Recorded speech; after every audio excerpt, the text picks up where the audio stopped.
Today I'm going to show you how to program Thall metal drums. They're very specific in the way that they're done, so I'm going to show you a few different techniques within one single riff. And by the end of it, I'll show you a couple little bonus tips that will bring your drums from sounding like you ordered from the McDonald's drive-thru to falling to your knees in the McDonald's parking lot. This is what we're going to end up with by the end of the episode.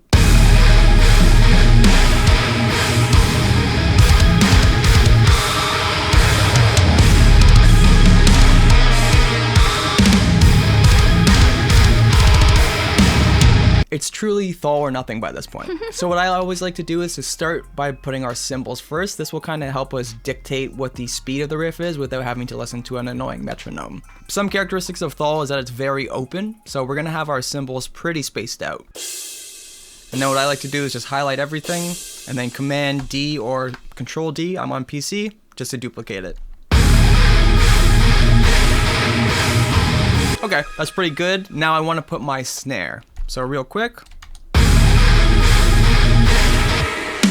right there, be nice and powerful. And then it's likely going to be right there as well. So now let's put our kick drum. There's going to be one right there, interrupting the beat. So importantly, let's add some accent crashes. So especially with that hit right there, we want to accent it with a crash that's not on the same side as your normal cymbal. So right now we're going ks, ks, ks, ks. So always on the right crash, we want to accent with our left just to fill out the stereo image a bit more and make it a little bit more interesting so our right ear doesn't get tired.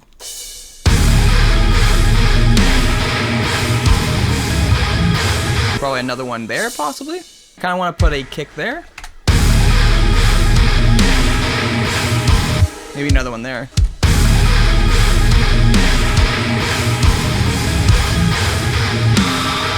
So the guitars are kind of going diddlin, diddlin, diddlin. A part of Thall is the quick chugs as well, so let's just program those in.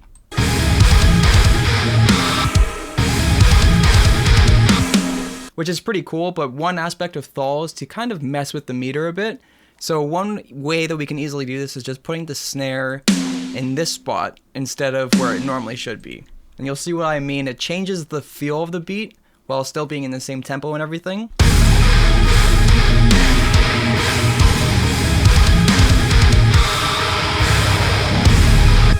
That's feeling pretty cool, but I want to change the meter even more, so let's just double up the cymbals at that point. And I do want to switch to a different cymbal just to get a slightly different feel.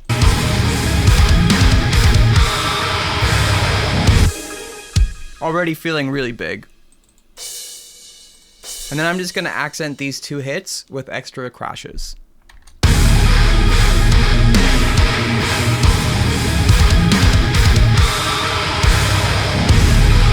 So I do just want to fill in the beat a little bit more. Like I said, Thall is meant to be wrung out, so I don't want to go too crazy with it and fill it in completely. But I just want to add what's called ghost notes, which are basically just really quiet snare drum hits.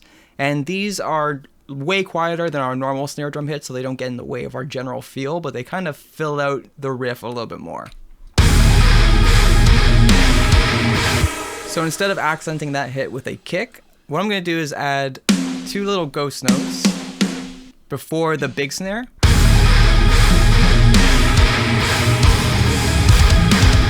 And then I want to get rid of this crash just to leave it suspended and make it feel really tense for a moment.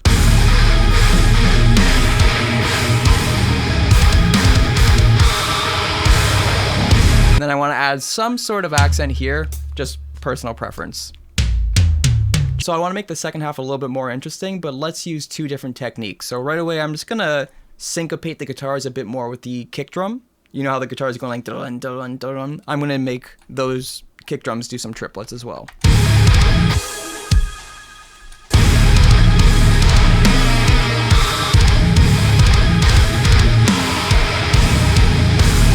Cool, so now we have the guitars really well synchronized with the drums, with giving the kick and the snare. But what I want to do is make this part a little bit more interesting by displacing the cymbal and doing that whole polymeter thing. So right now we have the cymbals on the halftime, which sounds like this. This is what it would sound like full time or double time. And this is cymbals on the quarter notes. But we want to go in between those two. So instead of going cymbal, space, we want to go cymbal, space, space, cymbal, cymbal, space, space, cymbal. just to kind of change things up a little bit. And then let's do that again here. Then I'm going to change it to a different cymbal just to really emphasize this part as being special. That's feeling really good, but what we want to do is keep the same kind of feel as earlier. So one thing that's comprising this feel is that we're going cymbal, cymbal, snare on the third cymbal, like at the beginning of the riff.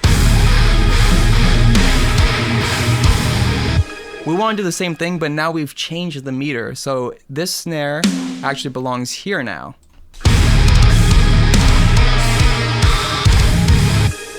And then just to wrap it up a little bit nicely, instead of these being kicks, I'm just gonna make it as like a snare roll. And then just to change it up one final time, let's make this part double time on the cymbals.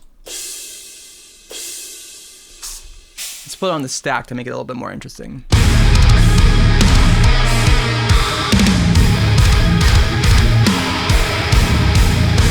That's sounding really cool, but we can do the same technique, putting the snare on every third cymbal. So we got 1, 2, 3. Let's put the cymbal here. And again, changing the meter.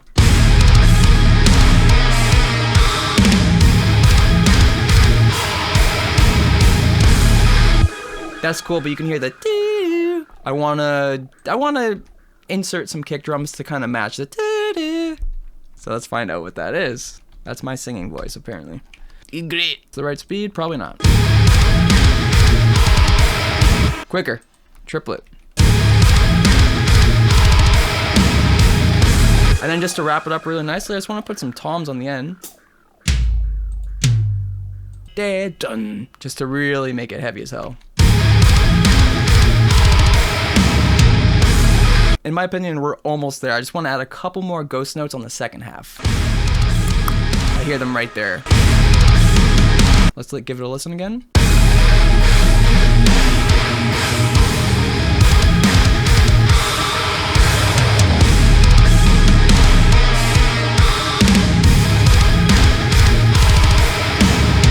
So as I promised, let's take our drums and make them way more interesting just by adding some very, very simple production. In order to do this, I'm going to use my sample pack that I just released, Tape Toys. I'll leave a link down in the description below. This will work with any samples you have. If you don't have samples, check out Tape Toys. It supports the channel and it would be really cool.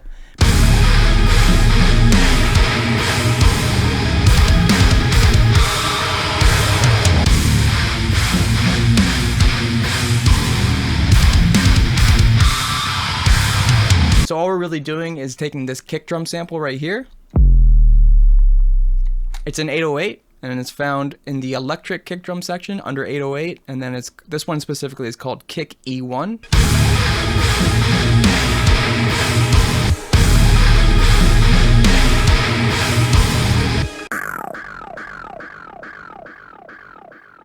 It just feels way heavier with that huge drop. And then we have this stomp clap right here, but I added reverb and delay to it, just to give the snare more room and some rhythm, actually. As well, I have another sample here that sounds like something dropping in a room, like a case or something. And that doesn't have any reverb on it, it's just the sample itself. But as well, over the same snares, I have a dissonant guitar chord, which sounds like this. But I added some Vildhjarta reverb on it. And when it's in the mix, it actually sounds like a vocal kind of sound.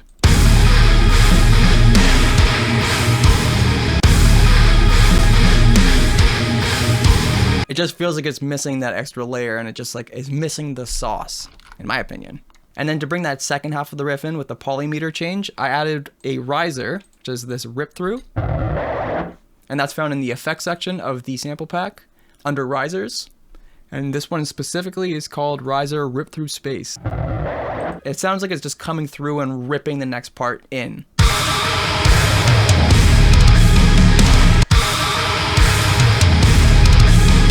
It's still cool, but it's, I would say, like at least 25% cooler with the rip in there.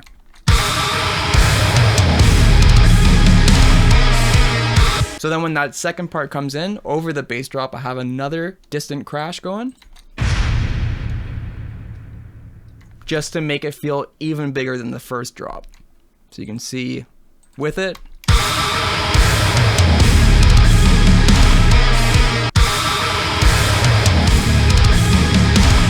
I think we can all agree it's very weak without it. And that's what's going on. We could go a little bit further with it and add some sort of rhythm with like shakers or hi-hats, which definitely come with the sample pack. There's like 850 samples, so if you're at all interested in it, it is meant to be a lo-fi pack, so keep that in mind. I just made it to be specifically lo-fi and rap based, but also work really well for metal. And if you're creative, you can make anything work. Another thing to keep in mind is I also have these little loops here. So within the sample pack, there's a bunch of loops. So one of them that I have is right here. It's called Bad Memory. And what I did is I pitched it up quite a bit. So I went an octave and 2 semitones upwards.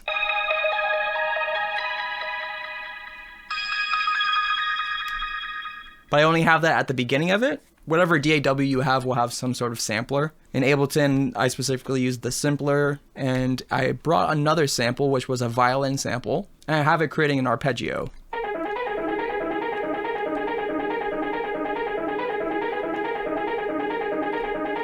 And then without those 2 melodic measures, it'll sound very boring.